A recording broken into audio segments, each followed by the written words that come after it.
Hello everyone, I am Uriah Heep, and this is Uriah Heep's Literary Cafe.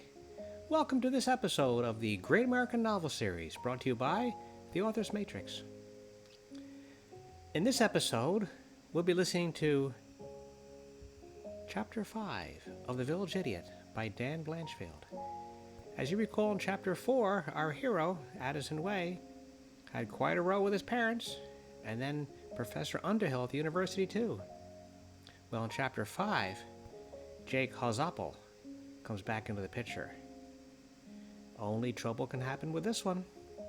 So, without further ado, let's go to Chapter 5 of The Village Idiot, and we'll see you on the other side.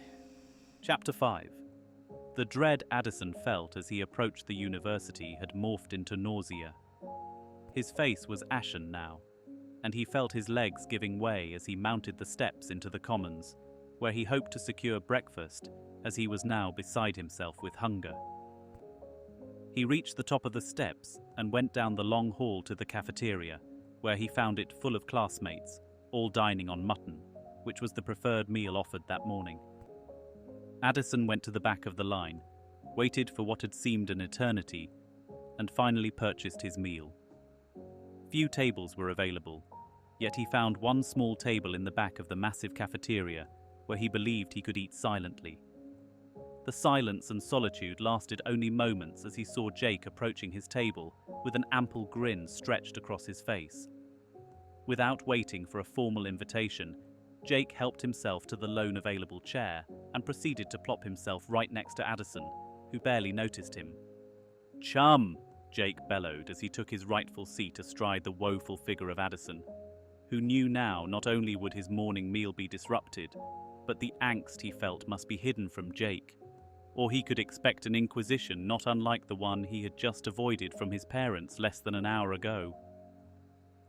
"Mutton, I see," continued Jake. Jake's comment was superfluous, as that was the only meal served in the cafeteria. Addison looked up and acknowledged Jake's comment with a slight grin, however painful it was, and proceeded to redirect his attention to his breakfast, which he greedily attacked, as it was his first meal in what seemed to him a fortnight. He knew if he could keep eating continuously without a break, he could avoid being drawn into unwanted conversation with Jake. Addison didn't try to avoid people as a habit, but in this instance, and for the sake of his sanity, it was the only logical course of action. "You know there's talk, chum," Jake continued, bilious as he was by nature, "that you are into some scandalous doings." Jake always wished to arrange to get things on people, as he would put it, and now it appeared that Jake was a target of this predisposition in his former classmate. Addison wished to ignore Jake's comment and finish his mutton, but Jake would have none. As he rested his spoon beside his morning meal, Jake took the opportunity to continue his assault. "Aye, Addison, my old chum," Jake continued, clearly relishing the moment. "I hear talk around the university that no one saw a whit of you during the holiday. They say that you were held up in your shed, getting into all kinds of furtive mischief." Addison continued to scrape the last bits of mutton from his bowl, ignoring Jake as best he could. "I don't know, chum, what kind of mischief they're referring to," Jake said as he slurped his tea. "But people say the strangest things, you know." If Jake were waiting for Addison to break open right then and there and tell him all, he was mistaken. Addison would make no such egregious error. "So," Jake continued, "Addison, chum, it's me, Jake. What people are saying is frightful. They are telling you've lost your bloody mind, that's all." Addison grunted. "Tell me, old chum," Jake persisted, "and perhaps I can be useful to you." Jake's condescending remark had barely leapt out of his mouth before Addison decided it was time to shut him down. "Jake," Addison started with anger rising in him, "it's no business of yours how I spent my summer holiday if I hadn't spent it with you." "I'm just saying, Addison," Jake replied. "People are talking all over the village about you." It wasn't true, but Jake thought if he could embellish just a bit, it might draw Addison into a confession that he might spread among the populace. Addison finished his mutton, glanced at the glass of putrid tea before him, and could not drink it. Instead, against his better instincts, he reached across the table and snatched up Jake's cup of tea, brewed with the same sewer water he had passed in the trenches on his walk to the university. "How is it we drink this?" Addison asked. He turned the cup around and around in his hand as the fecal matter bobbed up and down amid the bits of tea leaves. "Is this what this is all about, chum?" Jake bellowed as he bent over to keep from having a laugh at his friend's expense. "What in God's name is wrong with my tea?" Addison continued to hold up Jake's tea, examining it from all angles. He sniffed it between turns and crunched his nose in disgust each time. The stench from the sewer water masked the sweet scent of the tea, and Addison was not shy in displaying his utter dissatisfaction at the cup of tea and its contents. "I just don't get it, chum." Jake felt he was forced to comment. "This is freshly brewed tea. What could you possibly object to as an Englishman?" Addison realized at that moment that Jake was oblivious to what he found so objectionable in the tea. The sewer water went unnoticed to Jake, who thought his old friend had gone daft, objecting to something as wonderful as British tea. It was almost treasonous in Jake's mind. "Since when does a loyal subject of the Queen object to our national pastime?" Jake continued. He snatched the cup of tea from Addison's hand and slurped the rest before him, as if to make a point.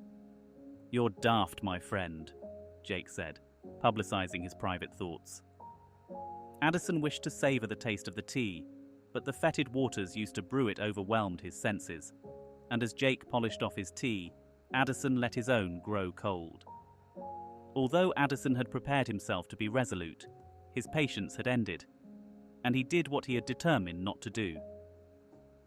"It is the water, Jake," Addison said calmly but with force. "The water we drink, cook and bathe with is rancid and unfit for human consumption." He leaned back and awaited Jake's response. He had never dared to speak his mind on this terrible subject to anyone, and had certainly not planned to open it up to Jake.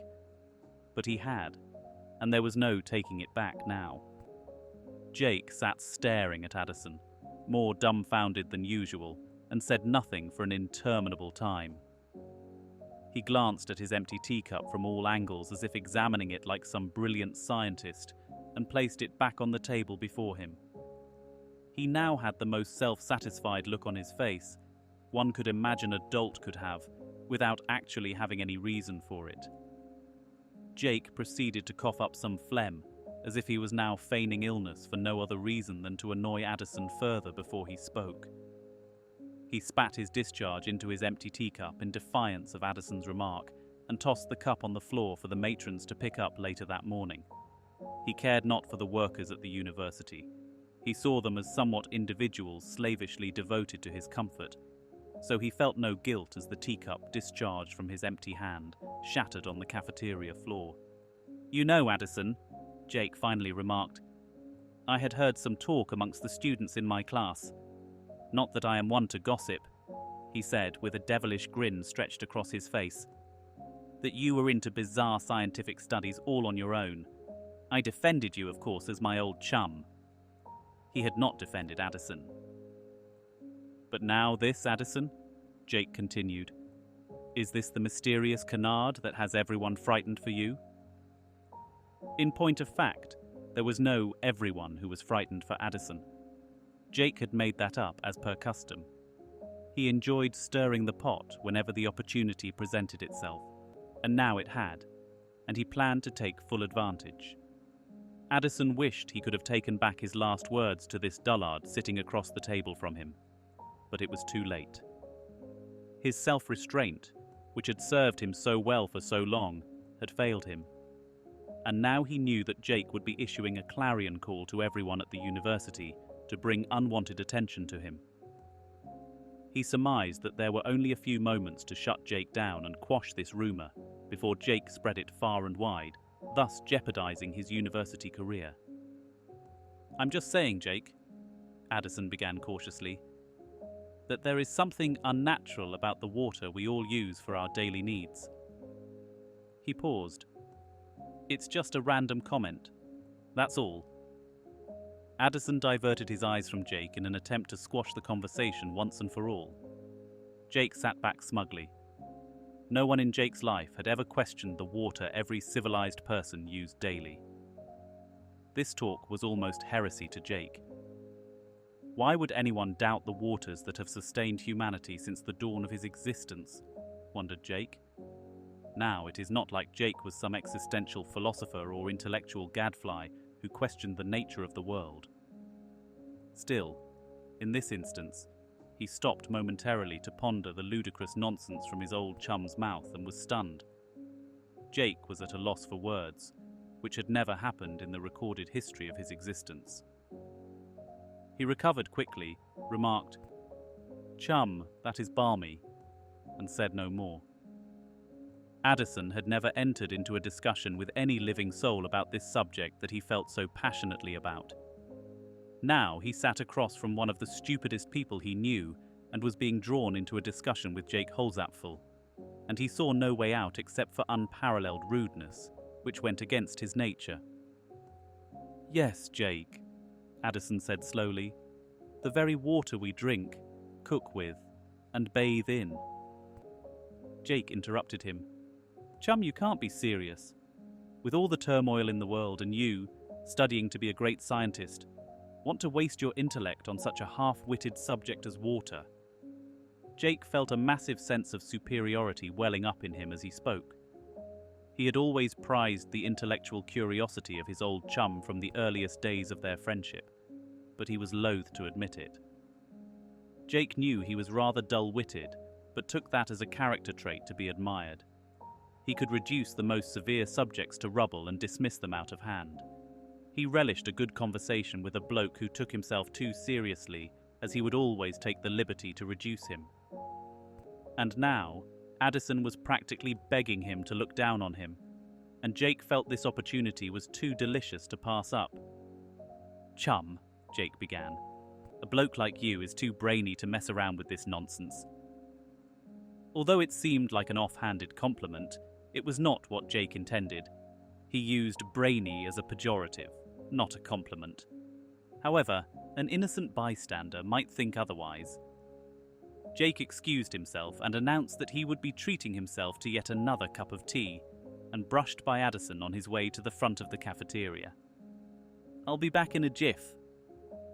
When Jake returned with his hot, steaming cup of tea brewed in fresh, putrid sewer water that he had intended to sip with exaggerated gentility in front of Addison, he found the table they had just shared occupied by two nondescript university students, neither of which was the aforementioned Addison. He was aghast that his old chum would run out on him. Jake's family came from generational wealth. His father, Lord Holzapel, owned and published the Crumbly Village Times, the most prestigious publication outside of London. It was known as the paper of record in all the kingdom, at least in Lord Holzapel's mind. Jake stared at the two students for a brief moment and turned away in anger. While he was known for his rudeness, he never expected anyone to return the favour, especially not that poor village boy whom he befriended out of pity when they were classmates some 15 years ago. While this was so unlike Addison, it seemed to him the only viable escape route available, but unbeknownst to him, it would lead to his eventual ruination. Jake remained motionless, staring at the students who occupied the table where he was about to humiliate Addison, and fumed silently. At that moment, he vowed to take down the intellectual snob that had just dismissed him, publicly embarrassing him in front of the world. In reality, not Jake's reality, but in actual reality, no one noticed the exchange between himself and Addison Way.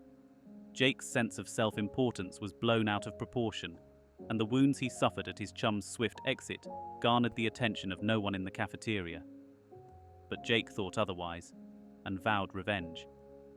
After nursing his wounds for a time, Jake left the cafeteria and made his way to his first class of the day, constantly repeating to himself as he walked down the hallway the monumental slight he had just received from a poor boy.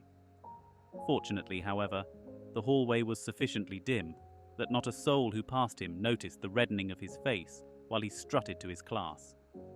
The following week kept Addison on edge, as he expected to be called into Professor Underhill's office and questioned regarding the research papers he was sure the professor had noticed. That unwanted command never came, and by the end of the week, Addison felt he was in the clear, and it was safe to resume utilizing the lab to continue his research into water. He left the university that Friday evening, somewhat relieved. He felt it was his great fortune to have not been summoned by his professor and avoided any unintended contact with Jake, who seemingly vanished from the university campus. The weekend arrived, and Addison took to his makeshift lab in the shed behind his parents' house to resume his studies. His parents had also continued their everyday lives, ignoring him and questioning him about his activities at the university. This was a welcome respite for Addison, as it freed him from their interference, thus enabling him to concentrate on his scientific studies without the constant worry of the subsequent questioning he wished not to hear from them.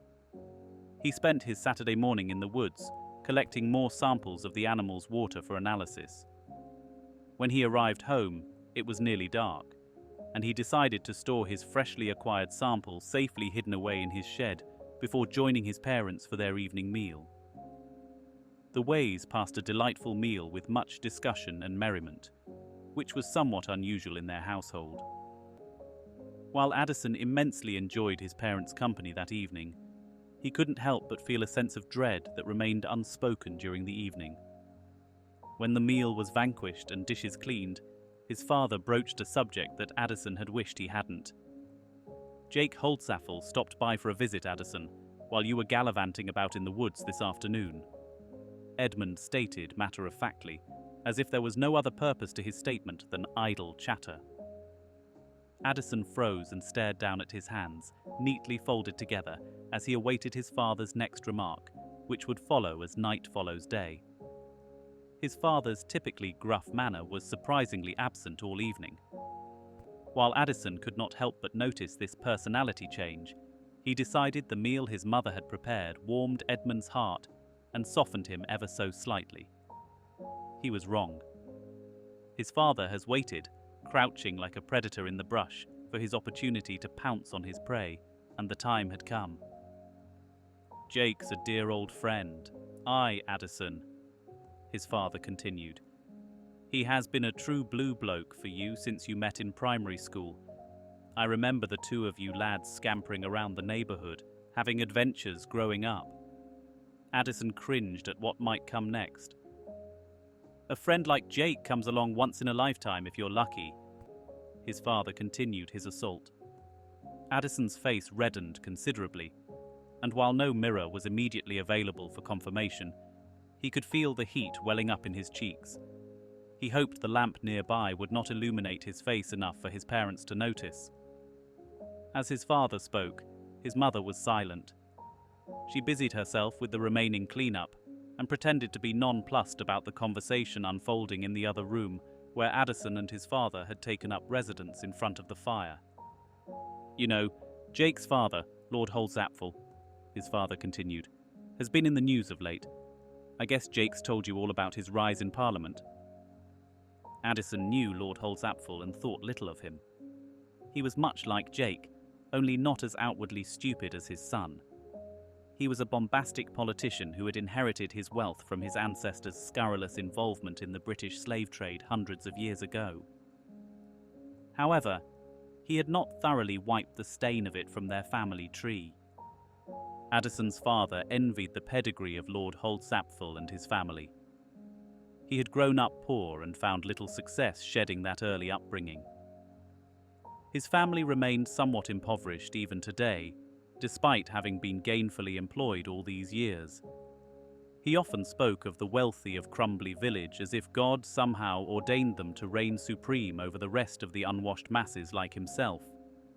This worship of the wealthy and well-connected always irked Addison growing up, and he saw little reason to follow his father down this road to perdition, as he would say to himself. Addison had always yearned to be beneficial to his fellow man, and the idea that some individuals, for no other reason than their birth, had advantages over the rest of humanity was always felt by Addison as one of the great injustices in the world. Edmund Way continued, much to the consternation of his son. Jake had a lot to say this afternoon, Addison. I think he's worried about his good chum. Mr. Way took Addison's lack of response to his comment about Jake's father as evidence that something was going on with his son that he must investigate thoroughly. So he followed up. Tell us, Addison, what is Jake so frightful about you? Addison knew he was in great peril now. It was apparent to him that Jake had divulged the entire conversation in the cafeteria. He reasoned that he had not seen Jake all week following their disagreeable talk over tea in the cafeteria because Jake was lying in wait to attack him through his parents. Addison had never thought of someone as a scoundrel as he thought of Jake at this moment. He knew he should answer his father's pleas swiftly or face further questions he would be forced to answer, but his voice failed him. There were no words to come forth now, and with each passing second, Addison felt he was doomed. The aphasia that had captured him seemed unrelenting to Addison, and he struggled to say something before his father spoke again, but he failed. We had great hopes for you, Addison, his father said after the silence in the room overwhelmed everyone. The fact that his father had now used the past tense to describe his parents' hopes for his life told Addison all he needed to know about what would come from his father's next breath. Father, Addison whispered, I know you and Mum wish me to have a useful life, and so do I, but I just don't think it is the life that the two of you have chosen for me. Addison, son, his father replied, God has gifted you a remarkable mind. It is by His grace that you have entered the university to pursue your studies. What is this useful life you wish to have for yourself? How his father presented his question with such directness gave Addison little room for vagueness. He felt he had no choice but to answer honestly. He hesitated, trying to compose himself as he was about to reveal to his parents something that would likely end their relationship, and he knew it. Father, I implore you, Addison began meekly. I am destined to dedicate my life to the service of mankind in the most useful way I can imagine. And what way is that, Addison? His father asked. Addison hoped his answer's ethereal vagueness might suffice his father's curiosity, but it did not. He wished to know more. The water we drink, Father, Addison shook as he began, I believe is a detriment to mankind. Before he could complete his sentence, his father stood and silently left the room. Addison heard the front door slam as his father's dramatic exit frightened him. However, in just a moment, Edmund Way returned and swung open their front door with a silver cup, brimming over with fresh, raw sewer water gathered from the trench that flowed across the street from the Way's residence. Not without apparent anger, he made his way to the room where Addison remained, waiting for his father's wrath. The sewage water sloshed around in the cup, spilling all about the floor as his father attempted to control his anger. He set the cup on the table before them and stared at it momentarily. This, Addison, his father said without looking up. This is what you wish to dedicate your life to study? The contempt almost dripped from Edmund Way's lips as he spoke, and he did not attempt to stifle it. He picked up the cup, sipped the sewer water, and tried to feign delight in doing so. Upon placing the cup on the table, he sat back and stared into space. You are my only remaining son, Addison, his father began. It was evident his anger had subsided, and a profound melancholy aura enveloped his soul. I do not know how long I will be among you and your mother, Addison. Adele, who had quietly sat at the kitchen table listening to the conversation while pretending to be preoccupied, remained motionless, awaiting the words her dear husband might utter next. I am ill, son, his father continued. Addison leaned forward and carefully studied his father more intently than he had before. He noticed the sores on his head, usually covered by a woolen cap, were now more pronounced. His father's face was deadly pale, and the ruddy complexion that his father had always owned had vanished. It was like a ghost sitting before him. How had he not noticed the apparent deterioration in his father? He was shocked at his appearance and cursed himself for being oblivious. So, Jake Holzapel comes around, and trouble follows. I think we all know someone. We have our own Jake in our lives, a toxic personality who stirs up trouble everywhere, and now he's Addison Way's cross to bear. And Addison's dad, surprise, is ill. The man who drinks toxic sewer water all his life is ill. And Addison can't get through to him. So, in the next episode, we'll move on to Chapter 6 of The Village Idiot. Until then, it's goodbye, good luck, and happy reading from Uriah Heep's Literary Cafe and the Great American Novel Series, brought to you by The Author's Matrix. Good night.